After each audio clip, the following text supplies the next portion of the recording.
सैकड़ों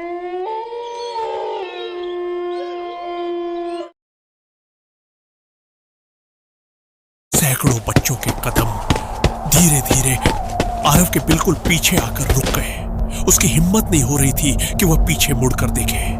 उसकी सांसें इतनी तेज चल रही थी कि पूरा कमरा उनकी आवाज से भर गया। फिर एक ठंडी फुसफुसाहट उसके कान के बिल्कुल पास सुनाई दी। अब तुम्हारी बारी है। आरव ने हिम्मत करके पीछे देखा और उसका खून जम गया। पूरी क्लास अब बच्चों से भरी हुई थी, लेकिन वे इंसान नहीं थे।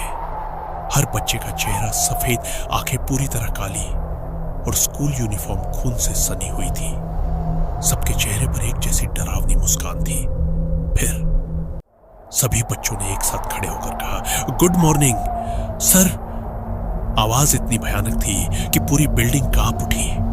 तभी क्लासरूम का दरवाजा अपने आप खुल गया, लेकिन बाहर का कॉरिडोर अब वैसा नहीं था।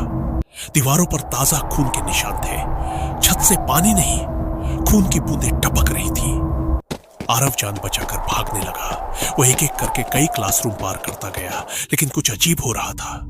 हर बार वह उसी क्लासरूम के सामने पहुंच जाता जहां वह छोटी लड़की बैठी थी, जैसे स्कूल उसे बाहर जाने ही नहीं दे रहा था।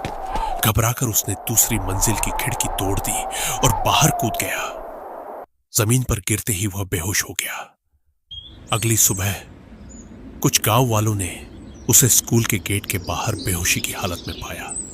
जब उसे होश आया तो उसके हाथ में एक पुरानी स्कूल अटेंडेंस रजिस्टर थी।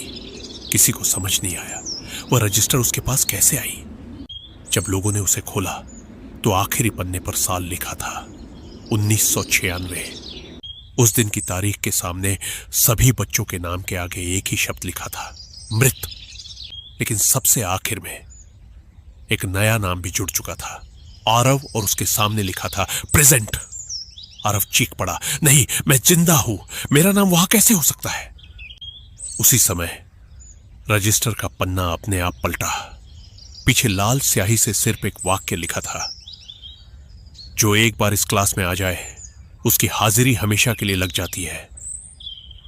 उस दिन के बाद आरव कभी पहले जैसा नहीं रहा।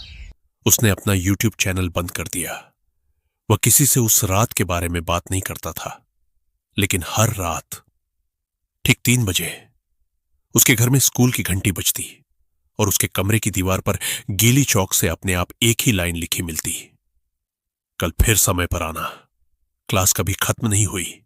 कहा जाता है आज भी उस पुराने स्कूल के पास रहने वाले लोग रात 3 बजे घंटी की आवाज सुनते हैं, और अगर कोई उस आवाज का पीछा करते हुए अंदर चला जाए तो अगली सुबह पुराने अटेंडेंस रजिस्टर में एक नया नाम और जुड़ जाता है। अगर आपको कभी किसी बंद पड़े स्कूल से रात में बच्चों की पढ़ाई की आवाज सुनाई दे तो भूलकर भी अंदर मत जाइए, क्योंकि हो सकता है अगली हाजिरी आपकी लगने वाली हो।